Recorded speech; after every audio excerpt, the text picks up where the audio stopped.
Bonjour, aujourd'hui j'aimerais vous présenter un kit qui représente le Saint Graal pour pas mal de maquettistes de Star Wars. Il s'agit du Millennium Falcon de la version Fine Molds ou 1.72, un kit qui déjà en sortant en 2005 était déjà pas donné, mais qui a pris beaucoup de valeur et beaucoup de...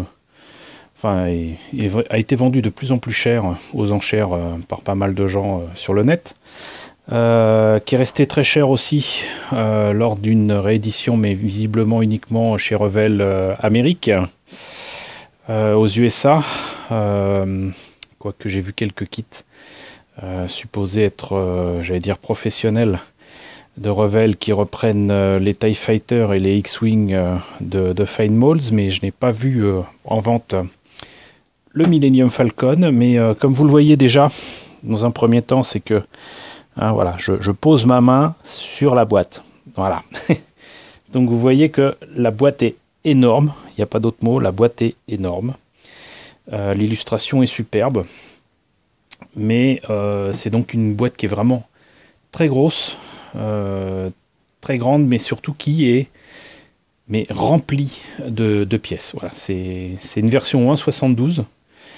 Comme je disais tout à l'heure, qui a été reprise plus tard, bien plus tard, par Fine Molds. Tout d'un coup, ils se sont mis à faire des kits un peu plus petits. J'imagine faits sur les mêmes, non pas moules, mais les mêmes pièces, les mêmes références au 1.144, qui était un poil moins cher. Version 1.144 qui se rapprocherait de ce qu'a fait Bandai dernièrement.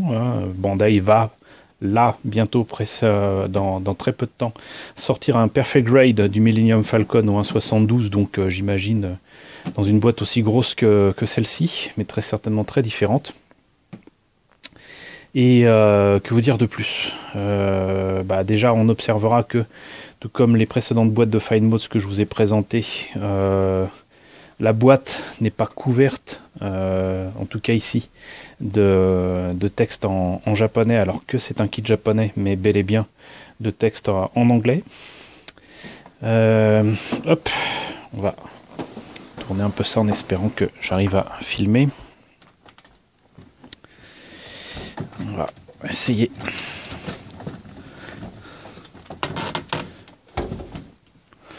Voilà, vous montrer ça comme ça. Alors par contre sur le côté,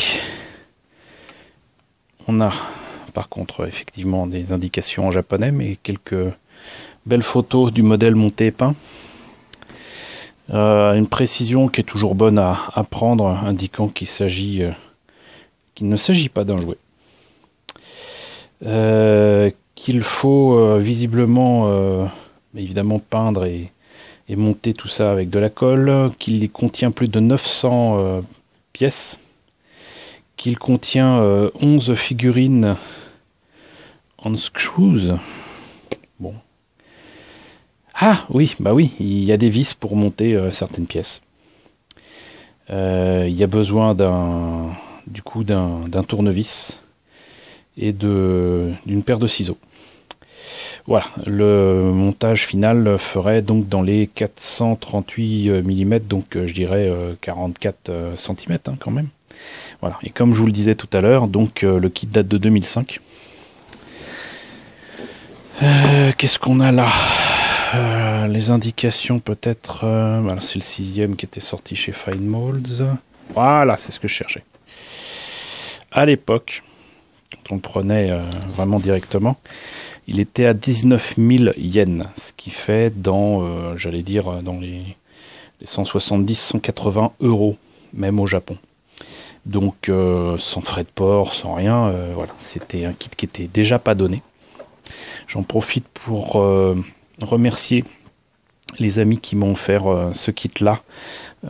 C'était une belle surprise à l'époque et je m'en suis toujours parmi. Voilà, merci les amis. Donc, on continue avec quelques illustrations du modèle monté et peint. Et on a fait le tour de la boîte. Donc, on va voir maintenant ce que ça donne à l'intérieur. Alors, avant toute chose, il me faut donner quelques précisions. J'aime parfois à mettre dans les maquettes que je fais ou que je vais faire des documents pour éviter de les perdre, parce que j'ai aussi énormément de documents. Et là vous voyez un fascicule qui était proposé par les éditions Atlas il y a quelques années et qui a été fourni avec un tout petit faucon en métal et une toute petite vitrine. C'était vachement sympa et c'était vendu pas bien cher, je crois que c'était même pas 2 €. Et voilà, le premier était à 2,99 €, le second c'était le X-Wing, il était à 7 €, etc. Enfin, vous connaissez le principe.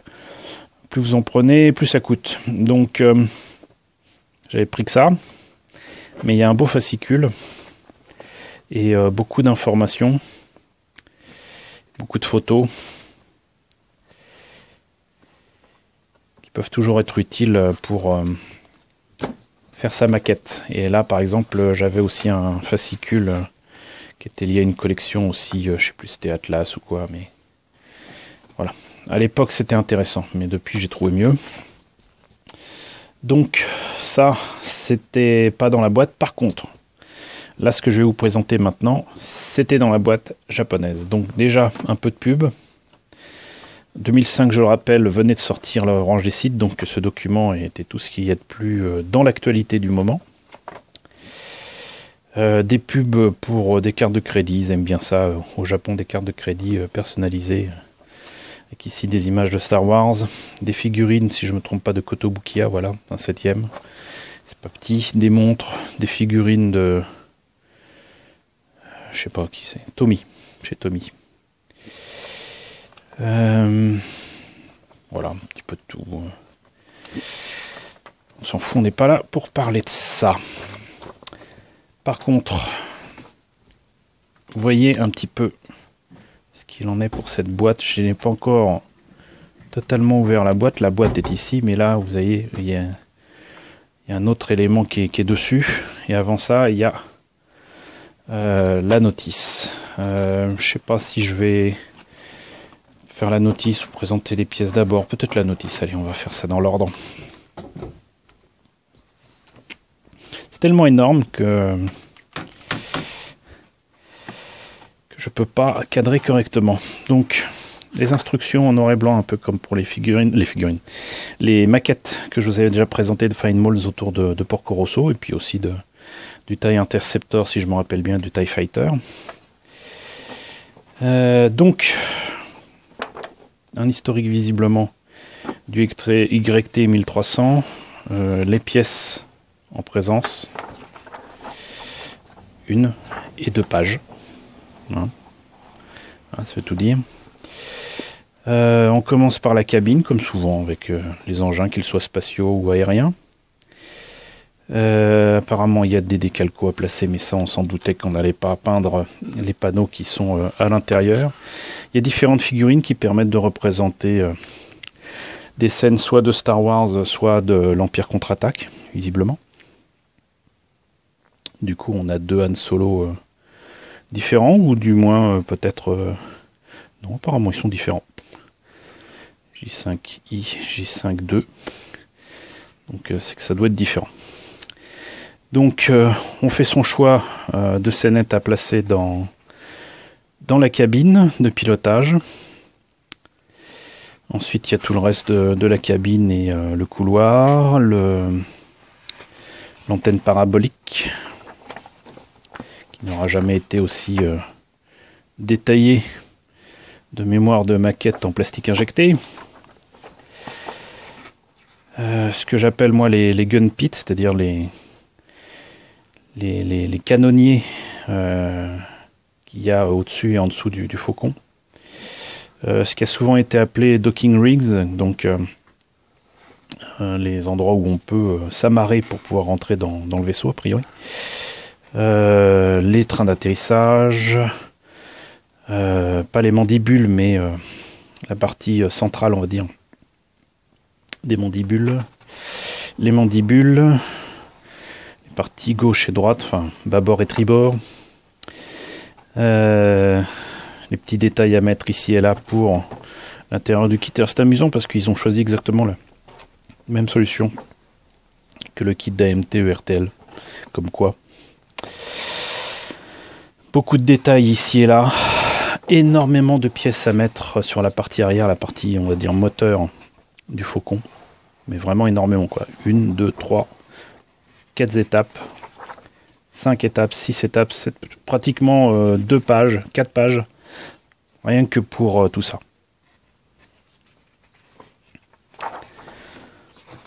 Donc la partie moteur proprement dite, avec des détails qui n'existent qu'à partir de l'édition de 95-96. Avant cela, c'était juste une bande bleue. Donc encore une fois, beaucoup de détails à mettre ici, les volets un par un à l'arrière. Beaucoup de détails à l'arrière en fait. Toute la plomberie, j'allais dire. Alors ce qui est amusant, c'est que toutes les pièces en question, comme elles sont reprises de kits du commerce, le détaillage du Faucon est en fait constitué uniquement de maquettes du commerce, de chars, d'avions, de bateaux, de voitures. Il y a des parties de moteur, il y a des parties de Panzer, il y a une partie de tout ce qu'on veut. Là, par exemple, on reconnaît des suspensions. Je crois que c'est de tank Sherman. Il y a des morceaux de chenilles un petit peu partout. Ça, c'est clairement une partie moteur. Ici. Et là, c'est encore plus visible.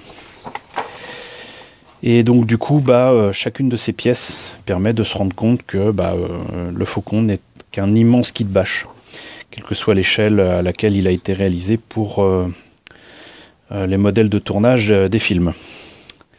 Donc c'est assez amusant de retrouver et de reconnaître certaines de ces pièces fidèlement reproduites, peut-être à plus petite échelle, ici, puisque le modèle de tournage, évidemment, n'était pas au 1/72, mais plus proche du 1/20. Donc il y a d'autres figurines qui sont pas assises cette fois-ci, mais avec Leia, Han Solo, Luke debout, 2 Stormtroopers, tant qu'à faire, avec deux poses différentes. Ça nous fait 5 figurines debout, c'est pas mal. Et le seul truc que je trouve assez naze dans ce kit, c'est le socle, qui a été fait spécialement pour le Faucon pour le tenir. Alors j'imagine que c'est un sacré morceau, mais ce socle est moche. Là, c'est même les socles pour les TIE Fighter, je les avais trouvés vraiment pas terribles. Donc voilà pour la notice, hein, mine de rien, pratiquement 4 minutes de déballage de pages. Donc voilà ce qu'on trouve dans la boîte quand on l'ouvre. Déjà, rien que là, c'est énorme. Des photos en plus, je crois, tirées du modèle de tournage original.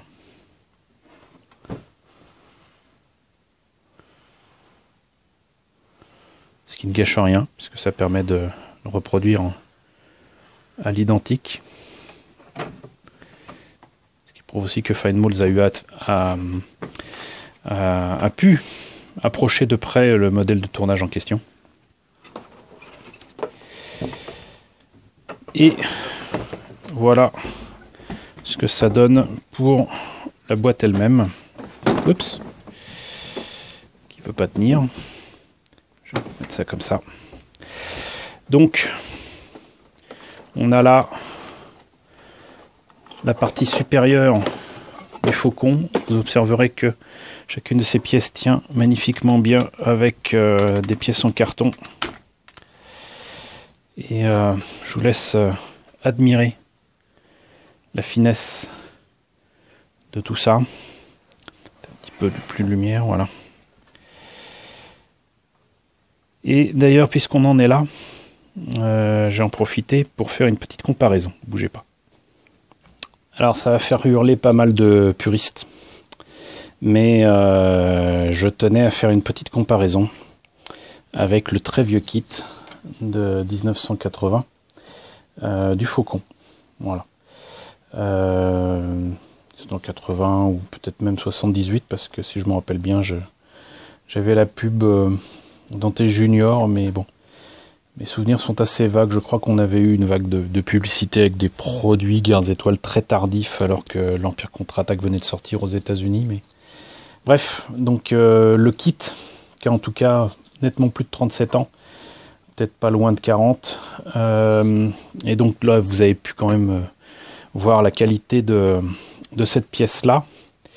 Et je voulais juste remontrer un petit peu le faucon, le vieux faucon. On va dire de 1980, voilà, même si c'est faux. Un kit qui a pas mal de défauts, mais qui avait quand même déjà à l'époque des plaques avec des détails en creux, alors que dans d'autres versions, comme une version que je vous montrerai dans pas très longtemps, de la base rebelle de Hoth, ils ont fait ces détails-là, mais en plein. Les tuyaux étaient là où il fallait, enfin bon. Voilà, ça manque cruellement de détails à l'arrière, mais regardez. Là, c'est le kit japonais. Là, c'est le kit américain. Et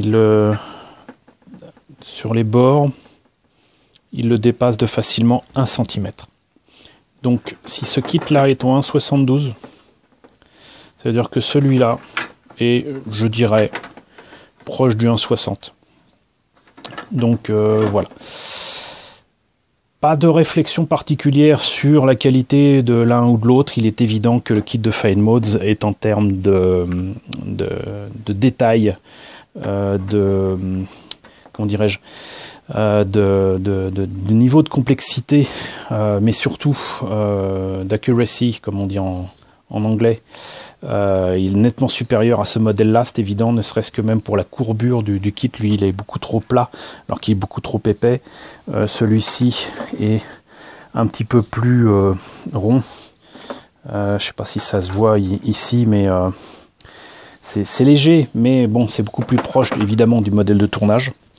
Quoi qu'il en soit, ce kit-là ne démérite pas, et surtout si on vous dit que ce kit-là est plus grand que le kit d'AMT-ERTL, c'est faux. Par contre, vous dire que celui-là est plus gros que le modèle de Revell, sans même vous le sortir et vous le comparer, il est évident que là aussi, ce kit-là est un peu plus gros, mais surtout nettement plus précis que le kit qui avait sorti Revell justement en 2005, exactement à la même période que Fine Moulds.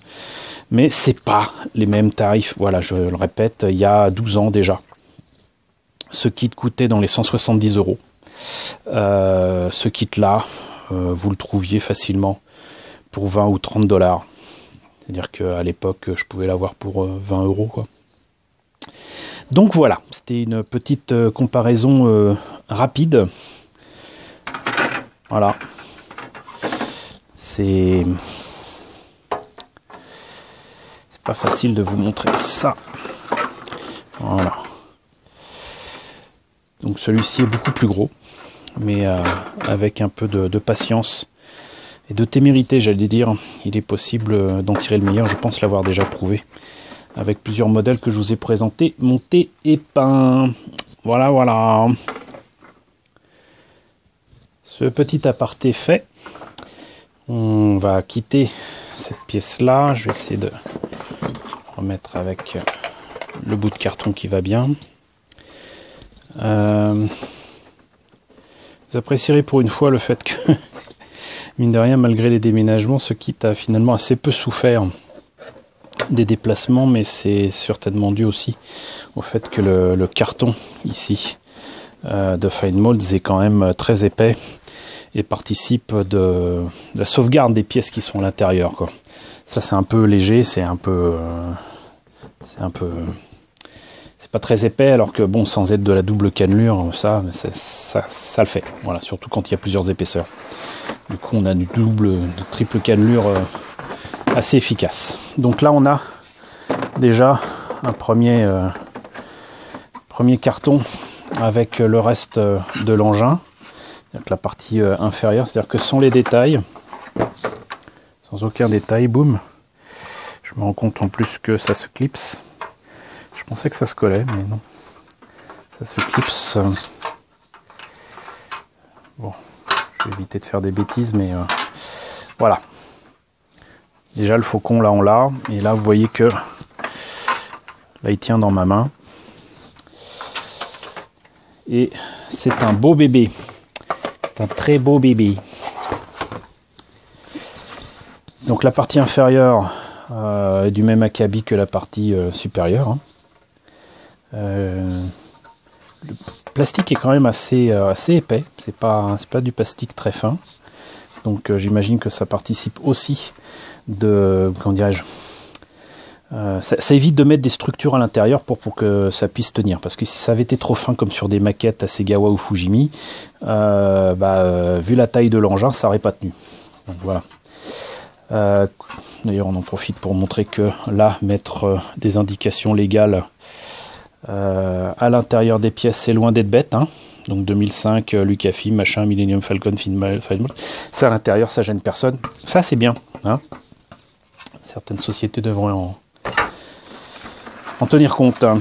Donc les premières grappes avec énormément de détails.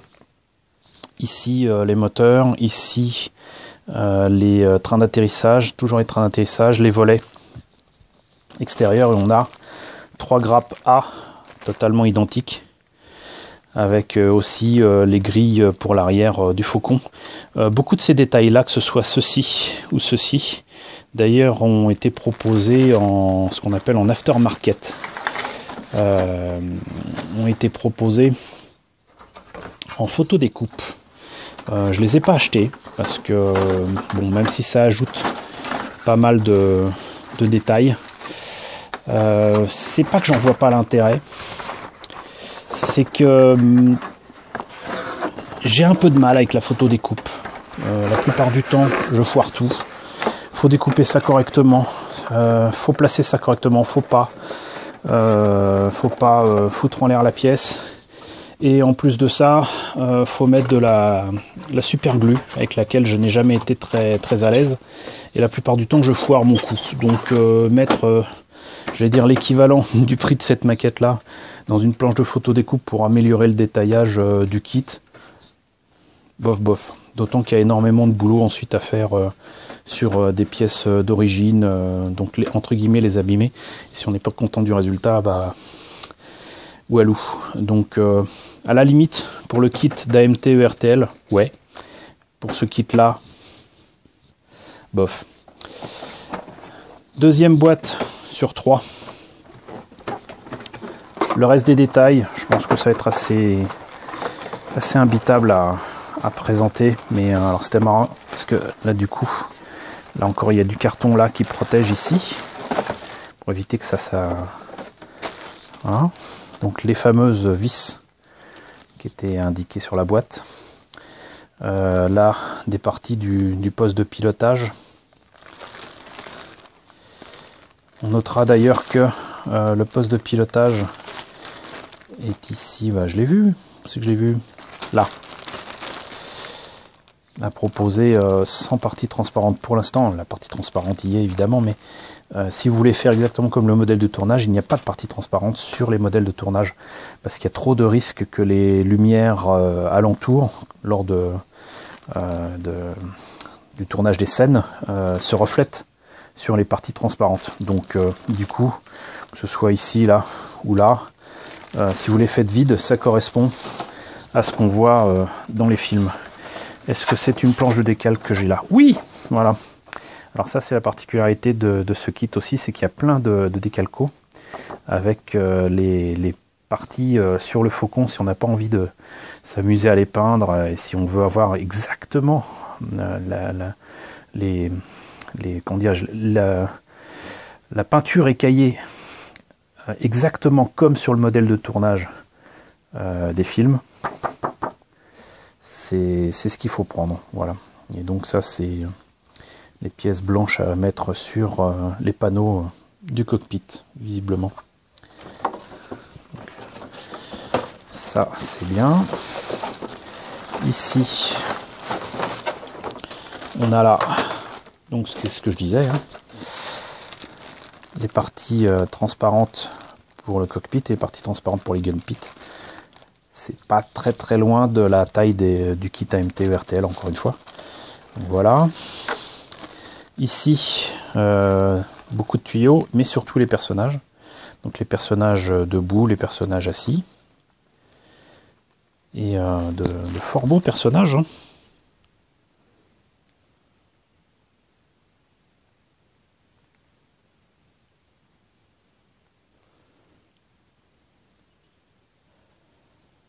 on les reconnaît sans peine. Le reste des grappes, bah là on a l'antenne parabolique, des détails sur la coque, beaucoup de tuyaux, beaucoup de trucs qui vont sur les côtés du Faucon.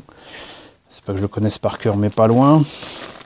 Les parties sur les côtés, alors comme on le voit ici, très clairement, contrairement à ce que j'ai dit sur les autres maquettes du Faucon, on voit que là, c'est quand même pas très épais. Hein, c'est à peine de l'épaisseur de mon petit doigt. Pourtant, c'est l'épaisseur du Faucon. Voilà, le Faucon, c'est un pancake, c'est pas un gros burger avec supplément viande et bacon. Là, on voit, comme je le disais tout à l'heure, très clairement qu'il s'agit de pièces de moteur. Hein, voire de transmission de camion quoi. C'est donc très intéressant d'avoir ce kit parce que ça permet en plus de ça de rentrer dans les détails de ce qui a servi à faire le Faucon. Donc ça c'était une deuxième boîte sur les 3 boîtes que contiennent la boîte du Faucon Millenium. Hop, la dernière. Oups. On va pas dire que je vous ai pas tout présenté.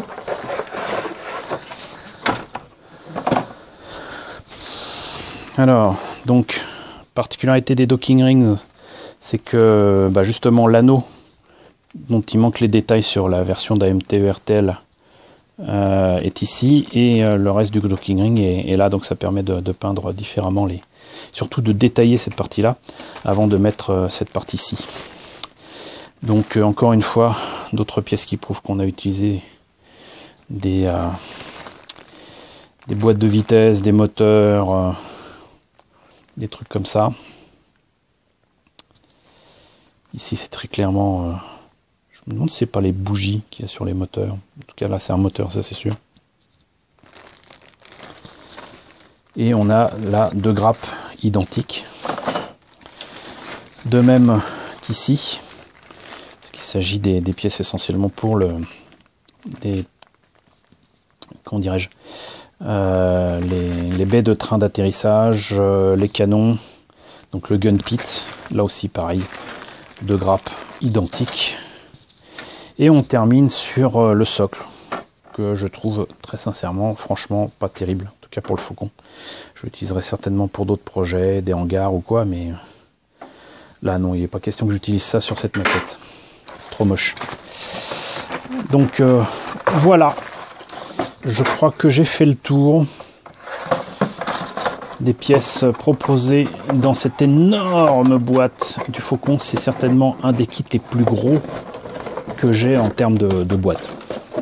La seule chose que je vous ai pas montré, que je peux pas vous montrer et que j'ai bien fait de ne pas ramener de Paris il y a quelques jours, quelques semaines, c'est un document exactement comme pour le Slave One, un document de cette taille-là,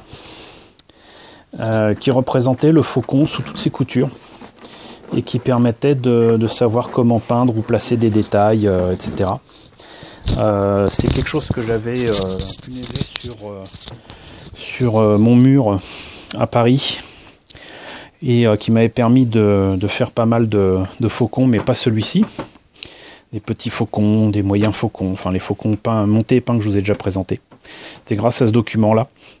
Je ne l'ai pas ramené avec moi, et tant mieux, puisque je me suis pris une sacrée saucée en voulant prendre le métro et ensuite en prenant mon train.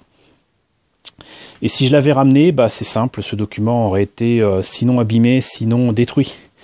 Parce que du papier reste du papier, même si c'était un papier aussi épais que ce truc-là, c'était presque du carton. Mais voilà, j'ai bien fait. Vraiment, je suis très heureux de ne pas l'avoir ramené, parce que sinon ça aurait été encore pire que l'état de la boîte du Star Destroyer, et j'en aurais pleuré, vraiment. C'est un document vraiment très précieux qui permet vraiment de voir sous toutes les coutures le Faucon, et donc de faire vraiment mettre tous les détails, toutes les plaques de couleurs différentes, etc., toutes les nuances de couleurs qu'il y a, ça y était.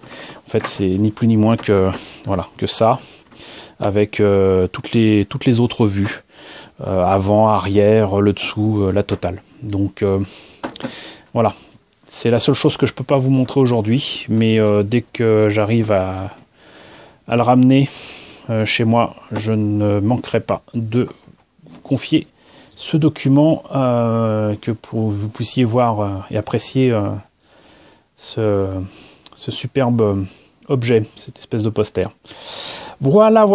Bah écoutez, ça a été long, mais c'est une belle maquette, c'est une grosse maquette. J'espère que cette présentation, en tout cas, vous a plu. N'hésitez pas à me dire ce qu'il en est dans la section commentaires. N'hésitez pas à liker, n'hésitez pas à partager, n'hésitez pas à vous abonner si ce n'est pas déjà fait. Et je vous retrouve très bientôt pour la présentation de nouveaux kits Star Wars.